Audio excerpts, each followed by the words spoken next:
Rapprochez-vous de la nature avec Columbia. La marque conçoit des vêtements, des chaussures et des accessoires intégrant des technologies testées en conditions réelles depuis plus de 80 ans. Pour les passionnés d'aventure du monde entier.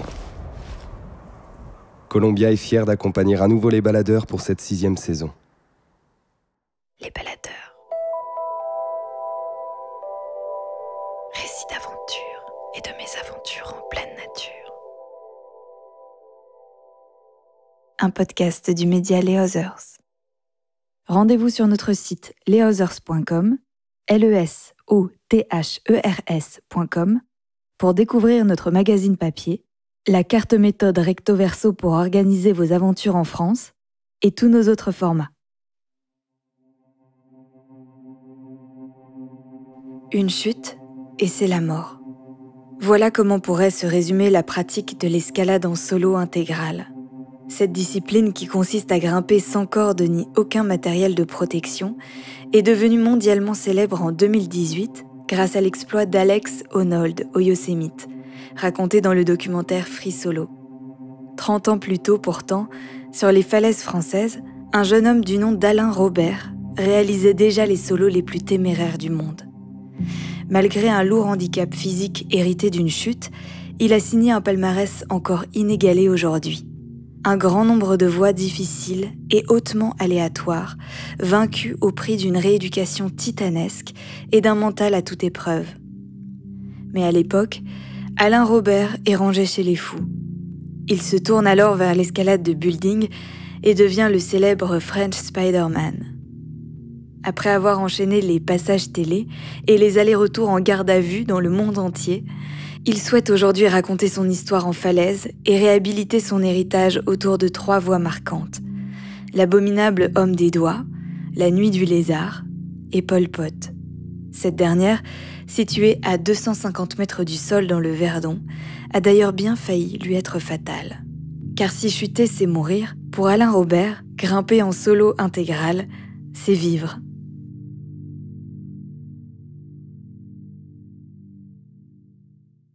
En fait, quand j'étais enfant, j'étais d'abord un enfant peureux, qui avait pas beaucoup confiance en lui-même, j'avais peur de tout, donc j'avais peur de mourir, parce qu'en fait, souvent on dit on a peur, on a juste peur de mourir, je crois, ça s'arrête là, quoi. Du côté de mes parents, on n'était pas vraiment dans l'aventure, donc j'avais un père toute la vie, donc moi je l'ai vu faire du canevas, du coup de la laine et tout, donc bon, c'est pas très aventureux. Ma mère n'a jamais fait de sport, donc moi j'étais un gosse, un gosse il a des héros, et pour moi c'était Robin des Bois, D'Artagnan et Zorro. J'étais un petit peu en conflit avec mon rêve d'enfant, d'être courageux, d'être brave, d'être téméraire, et puis finalement le gamin que j'étais, qui avait pas confiance en lui-même, qui avait peur de tout, qui était timide, introverti, et donc fallait faire quelque chose. Je savais juste pas comment je le ferais, qu'est-ce que je ferais d'ailleurs. Je savais pas, j'avais jamais réellement pensé à l'escalade, je savais même pas que ça existait d'ailleurs.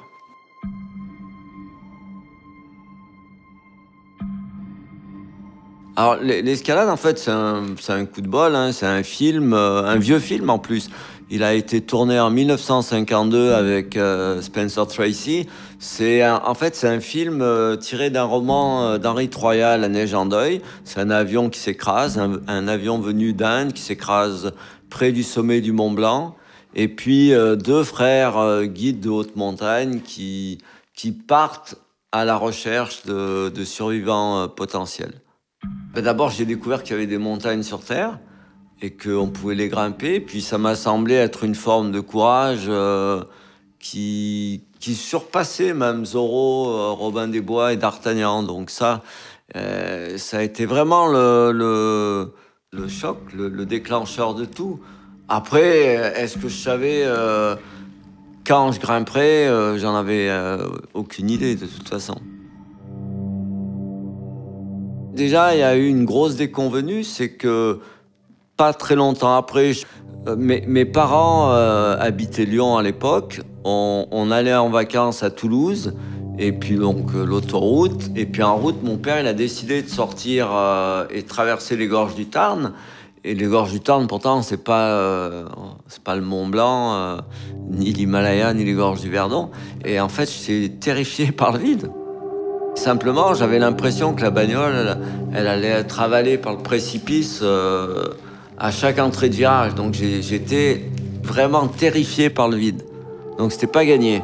Donc c'est un petit peu aussi mon rêve de gosse qui venait de s'écrouler. Et puis les choses se sont faites plus naturellement, plus tard, parce que un jour, en fait, j'étais au bahut, il manquait des profs. À l'époque, j'habitais au 7e étage d'une résidence, qui avait d'ailleurs un nom de montagne, hein, qui s'appelait Loisan, et chaque cage d'escalier avait un nom de montagne. Et ma cage d'escalier s'appelait l'Alfroide, qui est un des sommets principaux du massif de Loisan. Et même si pendant, on va dire, ces 2 années entre le moment où j'ai été terrifié par le vide et le moment où finalement je m'y suis confronté, j'ai jamais cessé de regarder. J'ai regardé le bâtiment de mes parents, j'en sais rien, peut-être 1000 fois. Il y avait 7 étages, donc ça c'est le côté, il y avait de la hauteur, hein, donc 7 étages ça fait peur. Mais finalement, ce jour-là, je suis rentré de l'école plus tôt. Mes parents bossaient tous les deux. Je suis arrivé devant la porte, j'avais pas mes clés. Et puis, j'avais vu que c'était facile. Hein, il fallait monter, aller d'une balustrade à une autre balustrade. Latéralement, il y avait des trous, des bons trous. On pouvait rentrer la main et on pouvait prendre derrière. Donc, c'était pas difficile. Puis, je me suis lancé dans le truc. En me disant que bon, faire l'ascension de 7 étages, c'était risqué, mais c'était pas non plus trop risqué, parce que si finalement, à chaque balcon, je décidais que je pouvais pas aller plus haut, voilà, je m'arrêtais, quoi. Donc il y avait une forme d'engagement, mais qui était quand même limitée. En fait, je me suis retrouvé finalement dans le même phénomène qu'aujourd'hui, c'est-à-dire que quand tu es dans la concentration, t'es pas dans la peur. Ce qui est intéressant, c'est que à partir du moment où tu es dans une situation où d'un côté il y a la vie et de l'autre côté il y a la mort, c'est une situation qu'en fait le corps prend très au sérieux. C'est aussi ce qu'on appelle l'instinct de survie.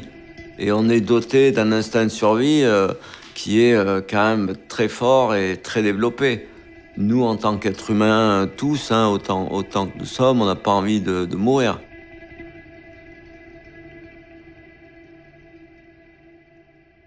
Il faut se remettre dans le contexte. Hein. À l'époque, il n'y avait pas l'escalade n'existait pas. Hein. Il n'y avait pas de salle d'escalade. Donc, il fallait, pour faire de l'escalade, dans le meilleur des cas, il fallait avoir 16 ans et aller au club alpin français. J'avais pas 16 ans. Et donc, j'ai décidé de devenir scout. Je me suis renseigné un peu. J'avais un pote qui connaissait différents groupes de scouts. Et il m'a dit, les scouts de Crussol, je crois que c'est pas mal. Je sais qu'ils font du rappel, ils font de la spéléo, tout ça, tu devrais aimer, quoi. Moi, j'ai rencontré un mec qui était le chef de troupe, et lui aussi, il était comme moi, il rêvait d'être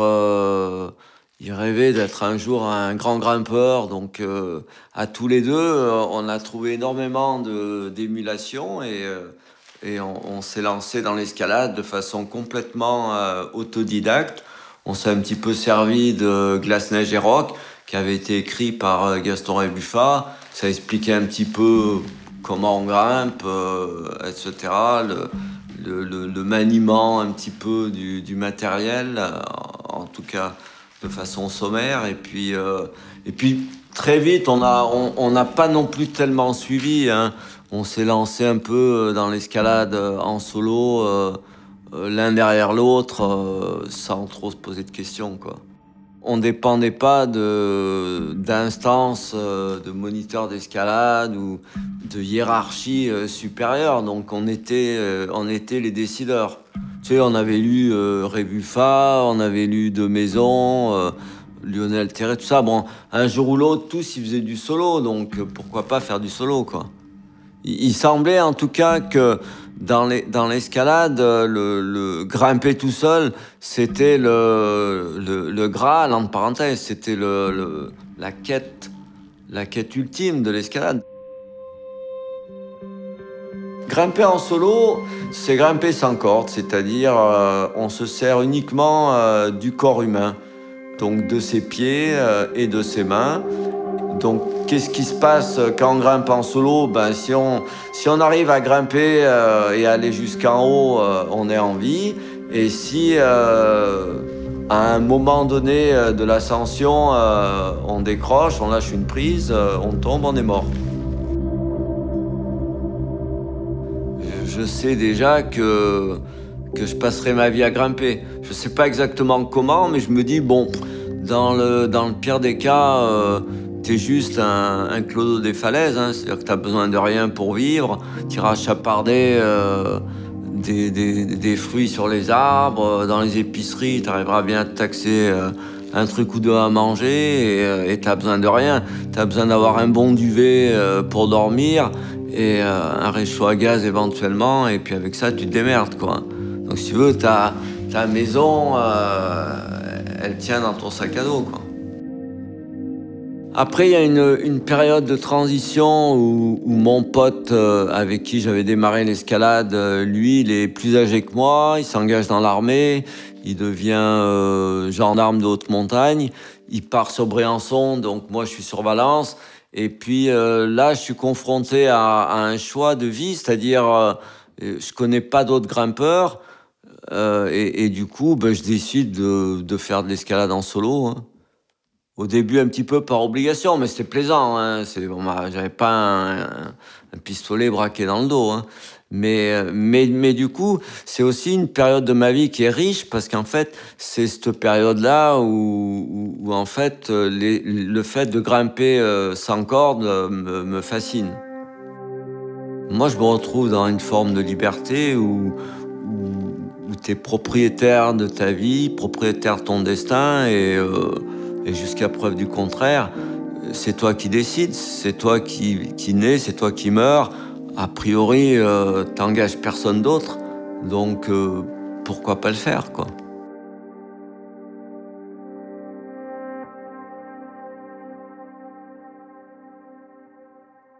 Alors, le 29 septembre 82, je vais sur une falaise, j'habitais Valence à l'époque, je vais sur une falaise que je connais très bien.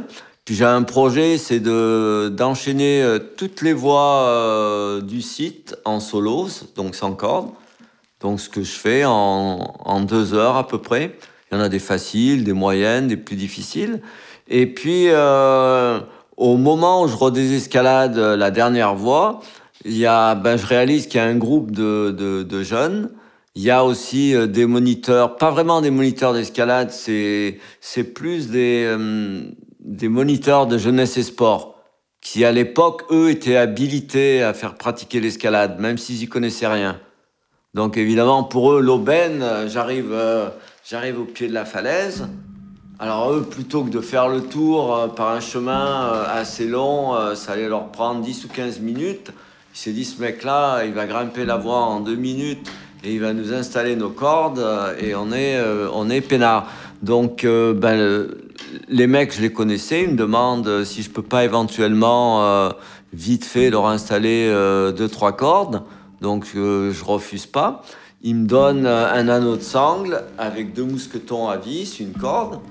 Et puis, j'installe ça, donc je grimpe à nouveau sans corde, à part que je traîne du matos. Je clippe le mousqueton au sommet sur une grosse broche qui est scellée avec du ciment, donc elle risque pas de casser. J'installe une corde et puis je me dis, bah tiens, je vais l'utiliser pour redescendre. Et moi, j'étais au sommet, donc j'avais décidé de descendre en rappel au lieu de descendre en solo, hein, ce que j'aurais pu faire aisément. Juste que je suis à 20 mètres de hauteur, je me mets en arrière, quasiment en équerre par rapport à la verticale.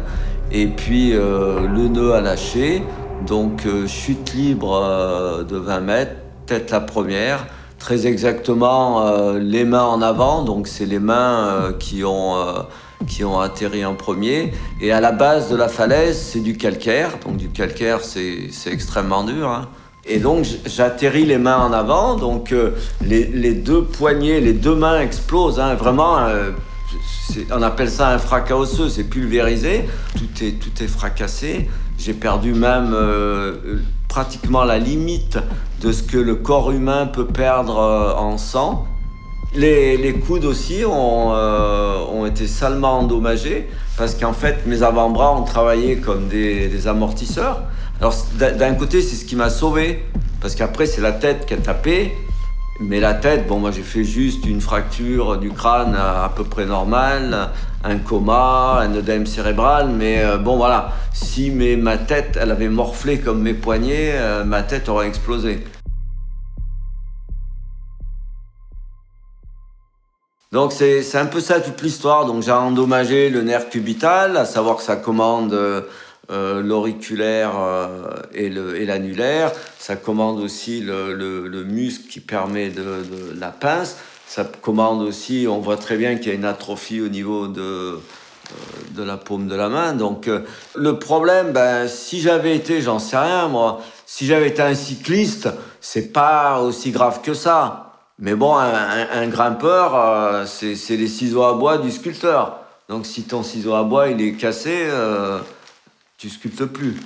Et ce qui est très bien, c'est que le chirurgien qui m'a pris en charge, c'était non seulement un chirurgien orthopédiste, mais c'était un chirurgien de la main.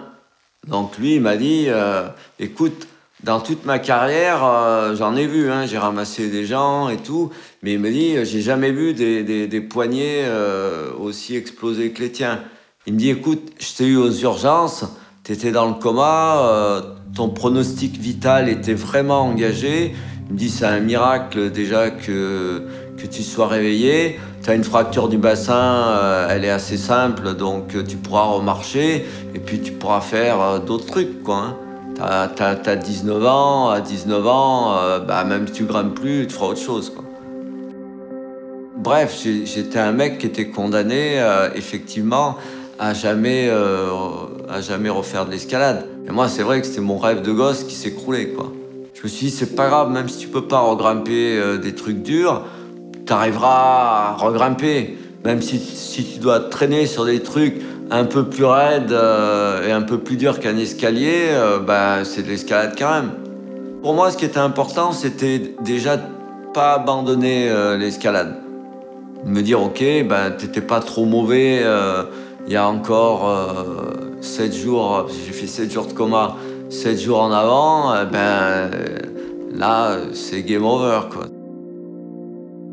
En fait, on m'a appris par la suite que les gamins s'étaient entraînés auparavant à faire des nœuds. Et donc, visiblement, un des anneaux qu'on m'a passé par erreur, même si on m'avait mis les mousquetons, le nœud n'était pas fait correctement.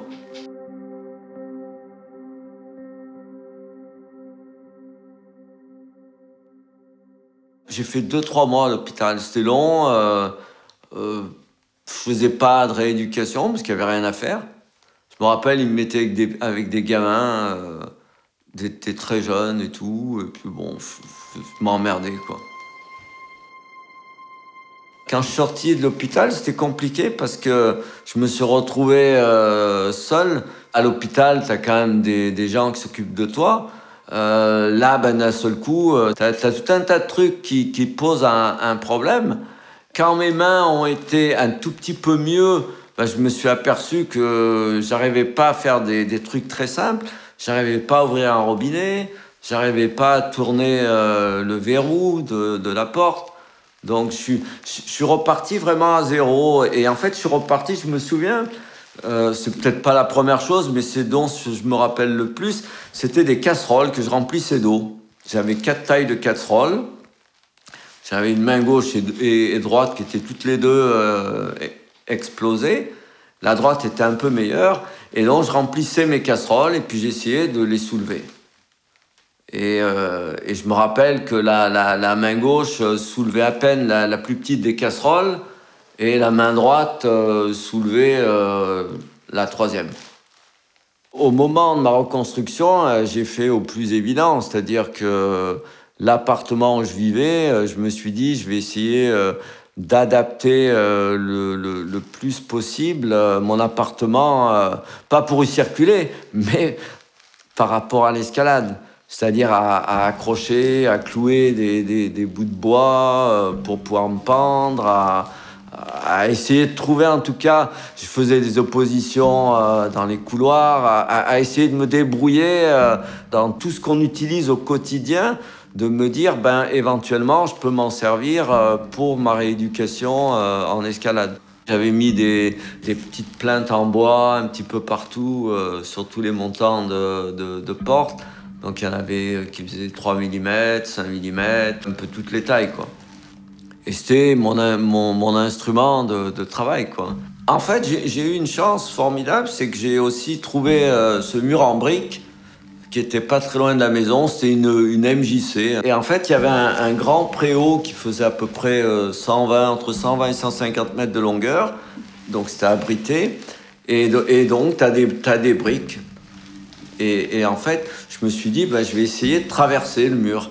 Comme ça, tu ne prends pas de hauteur, mais au moins, tu peux commencer éventuellement à te remuscler. Bon, au tout début, hein, j'arrivais même pas à me tenir. Hein. C'est-à-dire, je mettais les deux mains entre les briques, les deux pieds à un petit espace de rien du tout. Et puis, j'essayais de me tenir, mais le corps ne tenait pas. Puis après, j'ai commencé à réussir à me tenir au mur. Puis un jour, j'ai réussi à lâcher une main et à attraper main droite. Un jour, j'ai réussi à me retenir main droite et à ramener main gauche. Et puis tout ça, ben, c'est un processus qui a pris plusieurs mois, où j'allais sur ce mur 3 fois, 4 fois par jour.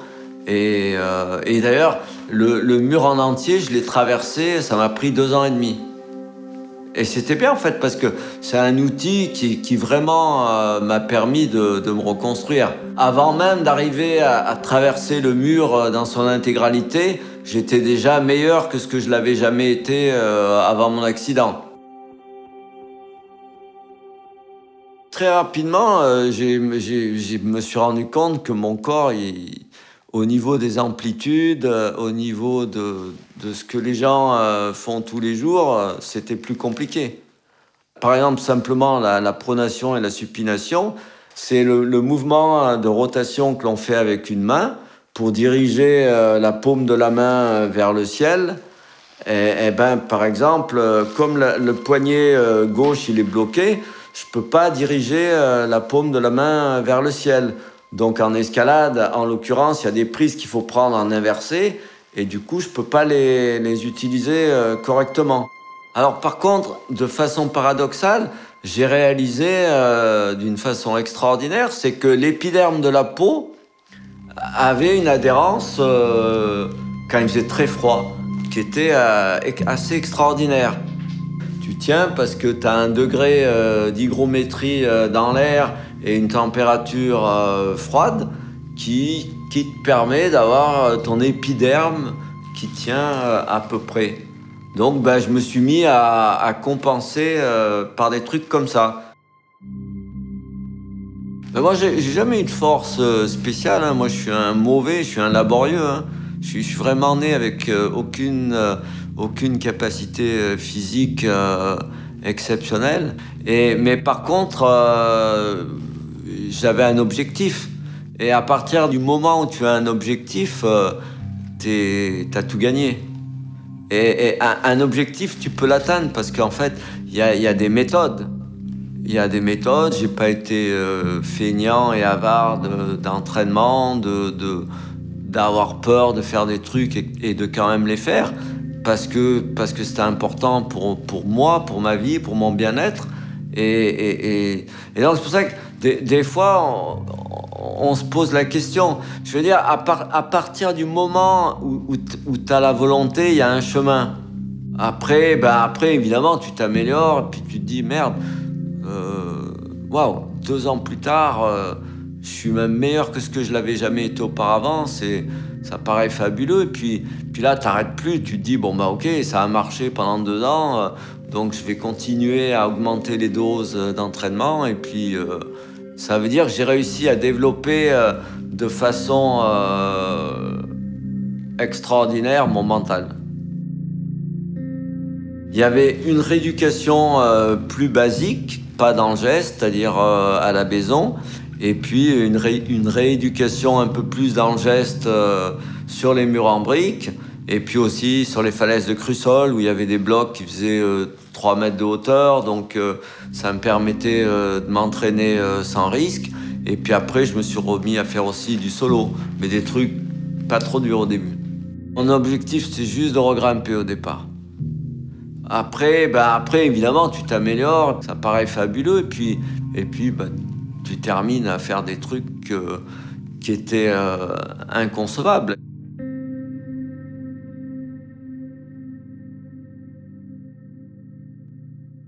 L'abominable homme des doigts, 7B+, la goule. L'abominable homme des doigts, c'est une voie qui fait une trentaine de mètres de hauteur. Les 15 premiers mètres sont pas tout à fait verticales. Après, il y a une grotte et ensuite, c'est 15 mètres surplombant. Au début, le surplomb, il est marqué, il est assez fort. Et puis après, un peu moins et les prises sont pas bonnes. Quand j'ai recommencé, j'ai réussi à le faire en cordée avec la corde, ce que j'avais pas réussi avant mon accident. Et puis, 4 ans plus tard, je le faisais sans corde. Et puis après, je m'y suis habitué. Je me suis dit, putain, c'est sympa de faire ça sans corde. C'est beau, c'est dur, c'est aléatoire. Et puis, je me suis mis à le faire tous les jours. Puis après, j'ai ouvert d'autres voies, l'abomifreux, l'abominafreux, cigalon, boucouni, triptyque, donc des variantes plus dures, hein, jusqu'à 8B. Puis, parce qu'en fait, mon niveau progressait. Donc du coup, l'abominable homme des doigts, c'était devenu un truc facile. Ce qui était à l'époque, en 82, c'était vraiment une voie phare en escalade. C'était une voie au top niveau français. Donc grimper l'abominable homme des doigts en 82, c'était vraiment les tout meilleurs qui pouvaient éventuellement faire ce voie avec une corde. Donc moi, en 86, déjà, je commençais à randonner en solo. Donc après, je me suis dit, on va ouvrir des voies plus dures. Et pour moi, grimper l'abominable homme des doigts en solo, c'était devenu un baromètre assez rapidement, hein, dès 86-87, où je m'étais quelque part fait la promesse qu'avec tout ce que j'avais vécu en 82, avec tous mes handicaps, que j'essayerais de ne jamais plus être dans l'impossibilité de ne pas faire l'abominable en solo.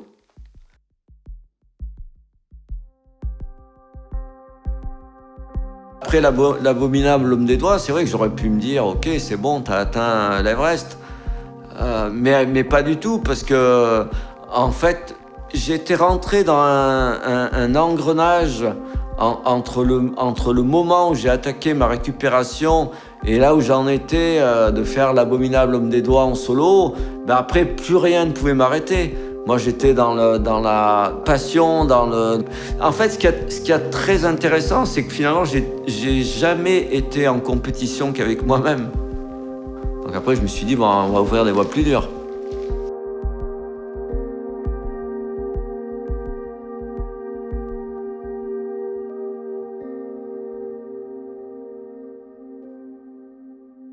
La nuit du lézard, 8A+, Buux.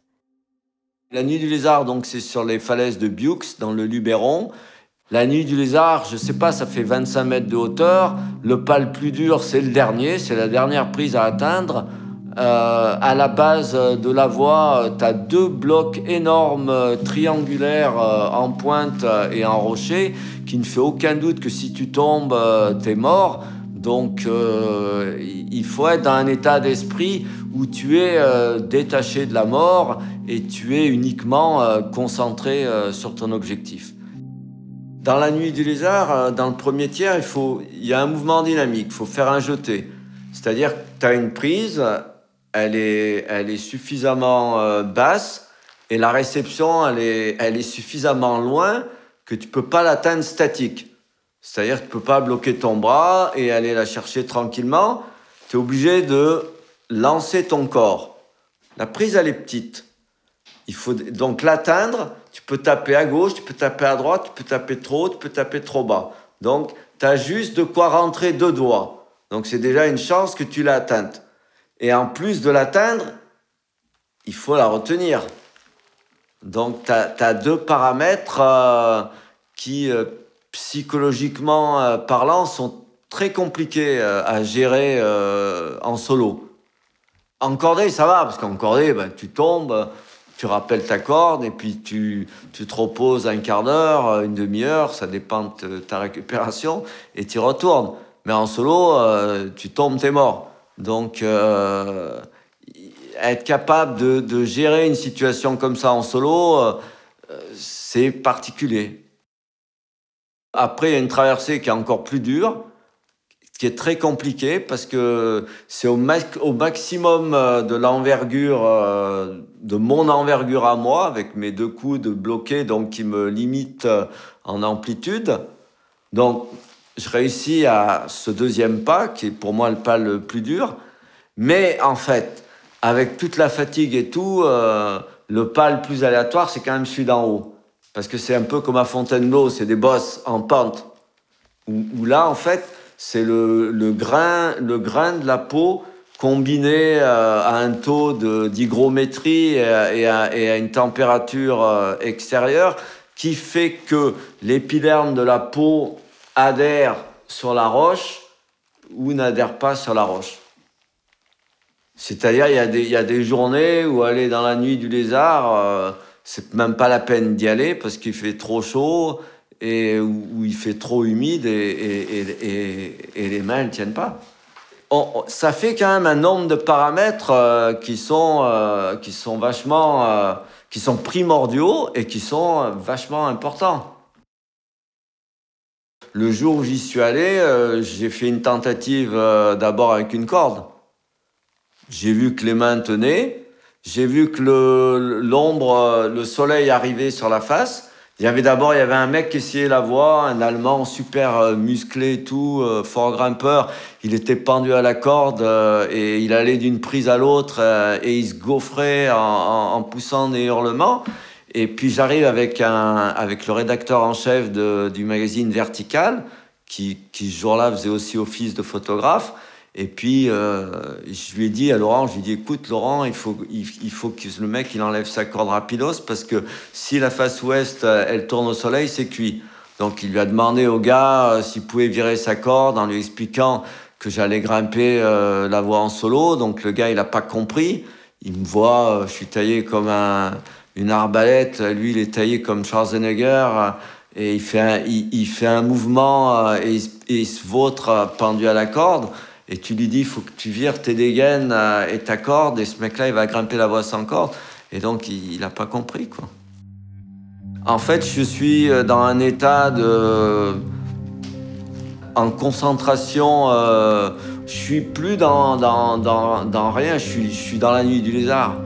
Je suis même pas dans la nuit, je suis d'une prise à une autre. Je suis pas dans les questions de comment je gérerai la prise, la suivante. Je suis juste dans la question, voilà, c'est de la prochaine à atteindre. C'est plein et c'est vide, quoi. C'est plein parce que ton univers, c'est plus que la nuit du lézard. T'es pas parasité par plus rien. Et t'es même plus ni dans la vie ni dans la mort parce que t'as même pas peur. Pourtant, t'as toutes les raisons d'avoir peur. Moi, ça faisait quand même déjà longtemps que j'explorais la limite, donc être dans la limite, ça me choquait pas plus qu'autre chose.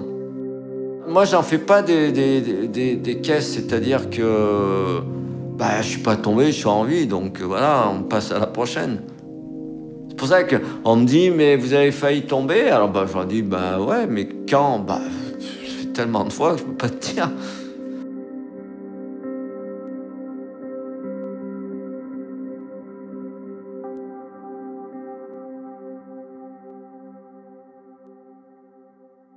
Pol Pot, 7 C+, Gorge du Verdon. Pol Pot, c'est un cadre extraordinaire. Tu es dans les gorges, tu es à, je sais pas, 300 mètres de la rivière, peut-être plus que ça. La falaise elle-même, à ce moment-là, elle est moins haute. Hein. Elle doit faire dans les 200, 250 mètres de hauteur. Mais c'est une escalade qui n'est pas tout à fait verticale. Des mouvements étranges, avec des toutes petites prises, avec des adhérences de pieds, avec des mouvements d'amplitude. Et donc, c'est une escalade, c'est très incertain. Hein. Pour moi, hein, je me percevais par rapport à mes statistiques en faisant la voie encordée, j'étais à 50-50. Pol Pot, c'est déjà une voie morphologique. Parce que dans le passage dur de Pol Pot, tu as une première verticale, tu as un monodoigt et tu as une deuxième verticale meilleure. Et simplement, ben moi, je ne pouvais pas avoir la deuxième. Donc, à partir de la première verticale qui n'était pas bonne et très glissante, un pied droit en adhérence et un monodoigt main gauche, il fallait que je fasse un grand mouvement de rotation avec la main gauche pour lâcher le monodoigt, pour passer ma main au-dessus de ma tête et aller chercher très loin sur ma droite, avec la main gauche, une toute petite prise en bidoigt crochetante. Et le jour J, en fait, eh ben, ma main gauche s'est arrêtée à quelques centimètres de la prise. C'est-à-dire que j'étais quasiment en rupture d'adhérence pied droit. Je ne pouvais pas mieux faire main droite et j'avais pas la prise salvatrice. Et j'ai compris tout de suite, parce que les mécanismes, ça fonctionne bien, l'être humain, j'ai compris tout de suite que la seule chose qui me restait à faire, c'était de continuer à pousser sur mon pied. En sachant que si au moins j'essayais pas ça, ben j'étais mort, donc j'avais pas d'autre solution. Et donc j'ai pas atteint la rupture d'adhérence et j'ai atteint la prise. Et je me souviens parce que il y avait mon pote Claude, il était quelques mètres au-dessus, il faisait des photos et quand j'ai atteint la prise salvatrice, je lui ai dit, Claude, je suis complètement fou. Je lui ai dit, je suis vraiment un barge. À 250 mètres du sol, t'es complètement extatique. Non, c'est fou. En fait, tu passes en quelques secondes de la mort, hein, parce que t'es quasiment mort. Là, t'es plus. C'est pas comme quand tu grimpes une voie en saut et tu dis je lâche, je suis mort. J'étais théoriquement mort il y a 3 secondes en arrière. Après, c'est mon histoire, c'est le mental, c'est la croyance. C'est une forme de foi en moi, c'est une forme de foi en l'invisible, c'est aussi peut-être une forme de foi en ce qu'on appelle Dieu. Dieu que je vois dans le rocher, dans le ciel, dans les étoiles, qui est partout, quoi. Moi, je sais une chose, c'est que sans corde, tu es dans un état de concentration qui est au paroxysme. Il y a des gens, mais ça va les bloquer, ils décolleront pas, et il y en a, ils sont capables, au contraire, de se transcender par rapport à une situation désespérée. Mes problèmes existentiels et mes problèmes vitaux, ils disparaissent. Et en fait, la peur, en parenthèse, de la chute et donc de la mort, sans en avoir les effets, c'est-à-dire sans être tremblotant, elle est capable d'évincer justement tout ça. Donc ça me permet de donner mon 100% de ce que je sais faire, même si la situation pour n'importe qui, elle est désespérée. Pour moi, c'est une situation gérable et que je gère normalement.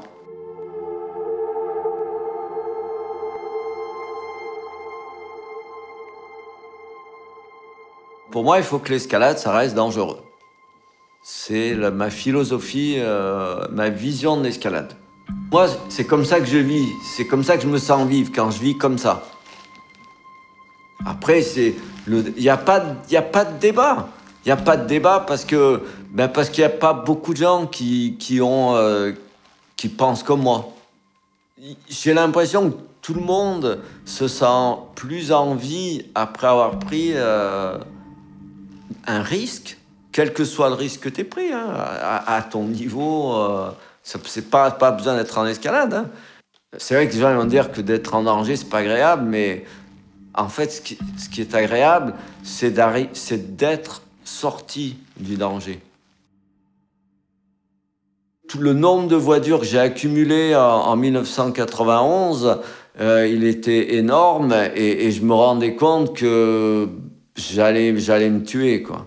J'avais conscience hein, quand même hein, que je vivais tous les 24 heures en gros. Je savais que le lendemain j'étais potentiellement mort. Mais ça me plaisait de vivre comme ça. Hein. Aujourd'hui, j'ai plus de marge. Hein. J'ai quand même tombé pratiquement uniquement en 91 une quinzaine de voix entre le 8A et le 8B en solo. Et je ne crois pas aujourd'hui, en 2023, qu'il y ait un être humain qui ait fait 15 voix dans ce niveau-là en solo.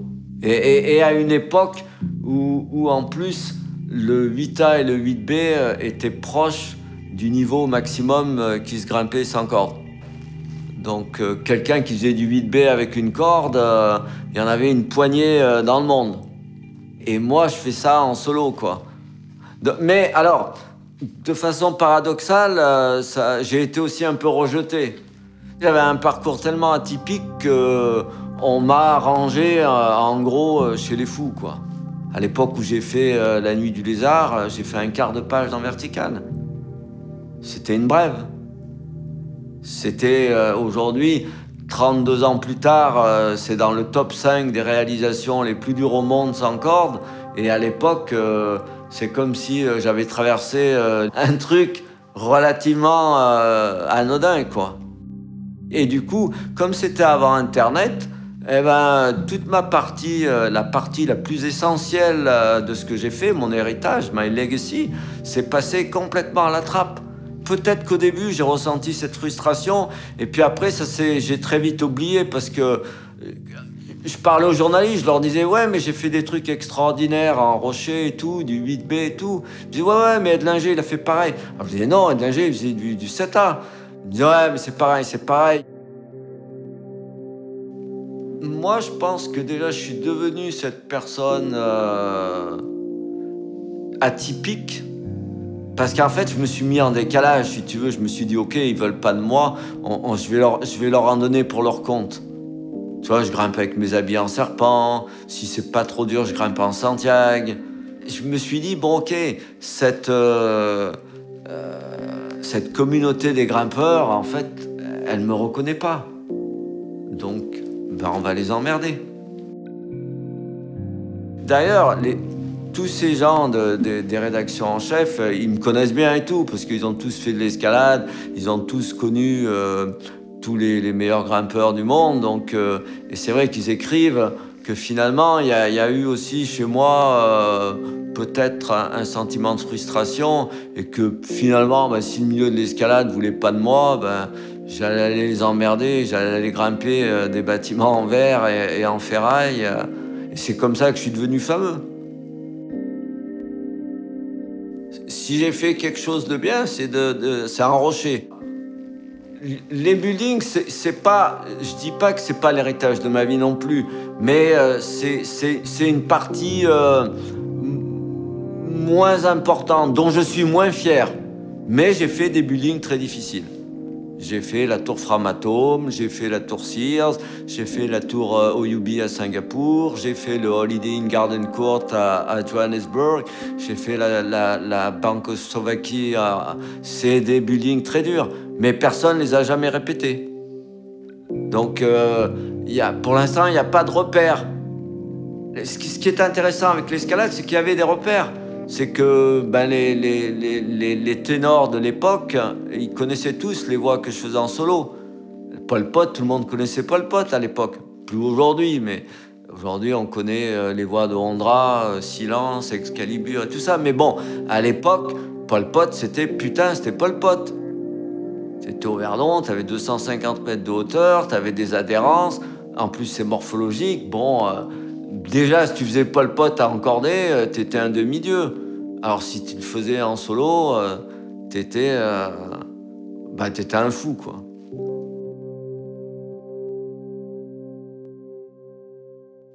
Alain Robert prendra sa retraite quand il n'aura plus le niveau pour grimper sans corde. En attendant, il continue de se hisser en haut des buildings pour manifester sa vision du monde et d'aller grimper en falaise pour revendiquer sa liberté. Merci à Alain Robert pour son témoignage. Et merci à vous d'avoir écouté cet épisode. Les Baladeurs est un podcast du média Les Others. Cet épisode a été réalisé par Thomas Fir, assisté par Nicolas Alberti. Cette histoire a été présentée par Clément Saccard, la musique est composée par Nicolas de Ferrand, Chloé Vibo s'est assurée du montage et Antoine Martin du mixage.